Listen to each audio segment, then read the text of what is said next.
నమస్తే, మీరు చూస్తున్న తెలంగాణ 90 టీవీ గరం ఛాయ్ వార్తలకు స్వాగతం సుస్వాగతం. ఈ రోజు ప్రధాన దినపత్రిక వచ్చిన వార్తలు చూద్దాం. సాక్షి దినపత్రిక వచ్చిన వార్తలు చూద్దాం. కాళ్ళలో కట్టెలు పెట్టడం రాజకీయాల్లో గేమ్ రూల్. నేను పడిపోయా, ఎవరో వచ్చి లేపాలంటే కుదరదు, మనమే లేవాలి. కొత్తగా నియమితులైన డిసిసి అధ్యక్షులకు సీఎం రేవంత్ రెడ్డి దిశా నిర్దేశం. అదేవిధంగా ప్రధాని కార్యాలయం ఇకపై సేవతీర్ నూతన భవనంలోకి మారనున్న నేపథ్యంలో పిఎంఓ పేరు మార్పు. అదేవిధంగా వెలుగు దినపత్రిక వచ్చిన వార్తలు చూద్దాం ఒకసారి. ఇక అభివృద్ధికి సహకరించకపోతే బీజేపీని బొంద పెడతాం, ఇక నిధుల కోసం ప్రధాని కేంద్ర మంత్రులను 100 సార్లైనా కలుస్తాం, ఇవ్వకపోతే పోరాడే హక్కు మాకుంది. పిసిసి కార్యవర్గ సమావేశంలో సీఎం రేవంత్ రెడ్డి. అదేవిధంగా సారీ చెప్పకపోతే నీ సినిమాలో ఆడనీయం, పవన్ కళ్యాణ్ కు మంత్రి కోమటిరెడ్డి వెంకటరెడ్డి వార్నింగ్. అదేవిధంగా పంచాయతీ పరిధిలో యువతరం నామినేషన్లు వేసినలో 30 నుంచి 44 ఏళ్ల లోపే వాళ్ళే 73%, సర్పంచ్ బరిలో 62%, వార్డు సభ్యుల్లో 78% యువతే. మొదటి రెండో విడత నామినేషన్లో ఇదే ట్రెండ్. అదేవిధంగా చూసే ప్రయత్నం చేద్దాం. నిజామాబాద్ సాక్షి దినపత్రికలో వచ్చిన వార్తలు చూద్దాం ఒకసారి. రెండో విడత నామినేషన్లు 4942.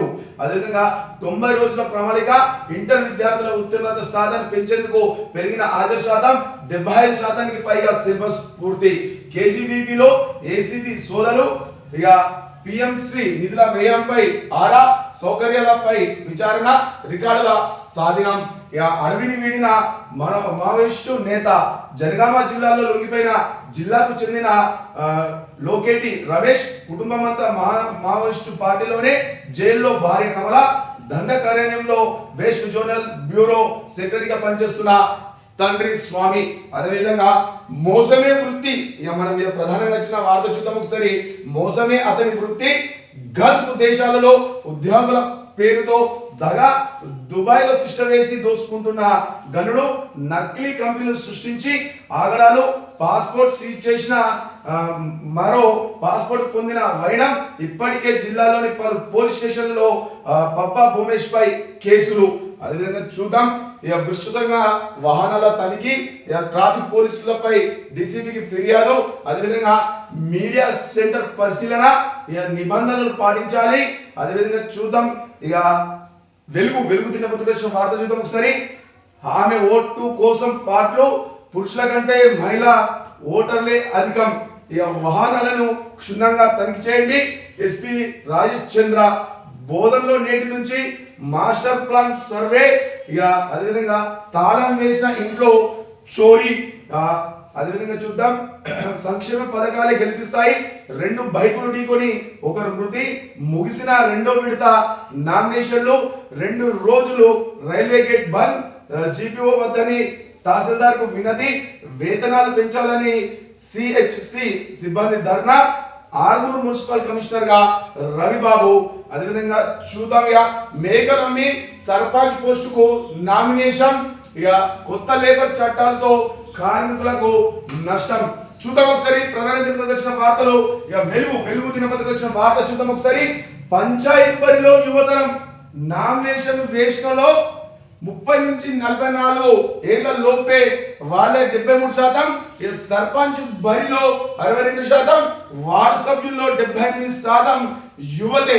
అదేవిధంగా మొదటి రెండో విడత నామినేషన్ లో ఇదే ట్రెండ్. ఇక చూద్దాం ఒకసారి. ఒకప్పుడు పల్లె రాజకీయాలంటే పెద్దలకి పెత్తనాలకి పరిమితం అనుకునేవారు, కానీ ఇప్పుడు ఆ రోజులు పోయాయి. గ్రామ రాజకీయాల్లో తమదైన ముద్ర వేసేందుకు యువత ముందుకు వస్తున్నారు. ప్రస్తుతం రాష్ట్ర వ్యాప్తంగా జరుగుతున్న పంచాయతీ ఎన్నికల నామినేషన్ పర్వం ఈ విషయాన్ని స్పష్టం చేస్తుంది. సర్పంచ్, వార్డు సభ్యుల స్థానాలకు దాఖలైన నామినేషన్ లో సింహభాగం యువతదే కావడం విశేషం. స్టేట్ ఎలక్షన్ కమిషన్ కు వచ్చిన తాజా గణాంకాల ప్రకారం 2 విడతలు సర్పంచ్, వార్డు సభ్యుల కోసం నామినేషన్ వేసిన వారిలో 30 నుంచి 44 ఏళ్ల మధ్య వయసున్న వారే దాదాపు 73% ఉన్నట్లు వెల్లడి. ఇది ఎన్నికల ఉత్సాహంకు మాత్రమే కాదు, గ్రామాలలో నాయకత్వ మార్పుకు, అభివృద్ధిలో భాగస్వామ్యానికి యువత ఇస్తున్న బలమైన సంకేతంగా విశ్లేషకులు చెప్తున్నారు. ముఖ్యంగా సర్పంచ్, వార్డు సభ్యులు నామినేషన్ల సరళిని పరిశీలిస్తే సర్పంచ్ రేసులో నిలిచిన వారిలో 62% యువతే. ఇక అంతగా వార్డు సభ్యుల స్థానాలకు ఏకంగా 78% మంది యువతి యువకులు పోటీ పడనున్నారు. అదేవిధంగా చూద్దాం ఇక నిజామాబాద్ జిల్లాలో వచ్చిన సాక్షి దినపత్రిక ప్రధాన వార్త చూద్దాం ఒకసారి. మోసమే అతని వృత్తి. ఇక గల్ఫ్ దేశాలలో ఉద్యోగుల పేరుతో దగా దుబాయ్లో సిస్టమ్ వేసి దోచుకుంటున్న గనుడు ఇక నకిలీ కంపెనీలు సృష్టించి ఆగడాలు, పాస్పోర్ట్ సీజ్ చేసిన మరో పాస్పోర్ట్ పొందిన వైనం. ఇప్పటికే జిల్లాలోని పలు పోలీస్ స్టేషన్లలో పప్ప భూమేష్ పై కేసులు. ఇక పూర్తి వివరాలు ప్రయత్నం చేద్దాం ఒకసారి చూద్దాం. ఇక నకిలీ కంపెనీలు సృష్టించి ఉపాధి. నిజామాబాద్ జిల్లా వార్తల్లో వెలుగుతున్న వార్తలు చూద్దాం. మేకలమ్మి సర్పంచ్ పోస్టుకు నామినేషన్. ఇక ఎక్కడో చూద్దాం ఒకసారి. ఇక తార్బాయి మండలంలోని ఎండ్రియాల్ గ్రామానికి చెందిన బదనకంటి గంగయ్య ఇక సర్పంచ్ నామినేషన్ చేసేందుకు చాలా దీవదారమైన మేకలను అమ్మాడు. ప్రజాసేవ చేయాలన్న సంకల్పంతో బరిలో నిలవాలని మేకలు అమ్మినట్లు తెలిపాడు.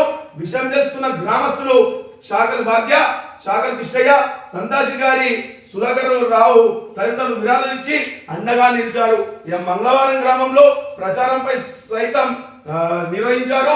కార్యక్రమంలో నారాయణ రెడ్డి, సుధాకర్ రెడ్డి, రావు, సాయి కుమార్, దశరథ్, భాగ్య, కిష్టయ్య, సంజులు తదితరులు పాల్గొన్నారు. అదేవిధంగా చూద్దాం ఒకసారి. తాళం వేసిన ఇంట్లో చోరీ. ఇక ఆలూరు మండల కేంద్రంలోని తాళం వేసిన ఇంట్లో చోరీ జరిగినట్టు మంగళవారం వెలుగులోకి వచ్చింది. పోలీసుల వివరాల ప్రకారం గ్రామానికి చెందిన పుల్లెల రాము నవంబర్ 27న కుటుంబీకులతో కలిసి తన మామ దశదిన కర్మకు వెళ్ళాడు. ఇక మంగళవారం సాయంత్రం తిరిగి వచ్చి చూడగా మెయిన్ డోర్ నంబర్లో ఒకటి ఉంది. ఇంట్లోకి వెళ్ళి చూడగా బీరువాలోని 18 తులాల బంగార ఆభరణాలు, వెండి నగలు, లక్ష నగలు చోరైనట్లు గుర్తించి లబోదిపమన్నాడు. ఇక పోలీసులకు సమాచారం ఇవ్వగా ఘటన స్థలానికి పరిశీలించారు. బాధితుల ఫిర్యాదు మేరకు కేసు దర్యాప్తు చేస్తున్నట్లు పోలీసులు తెలిపారు. ఇక మరికొన్ని ప్రాంతీయ వార్తల కోసం చూస్తూనే ఉన్నది తెలంగాణ 90 టీవీ.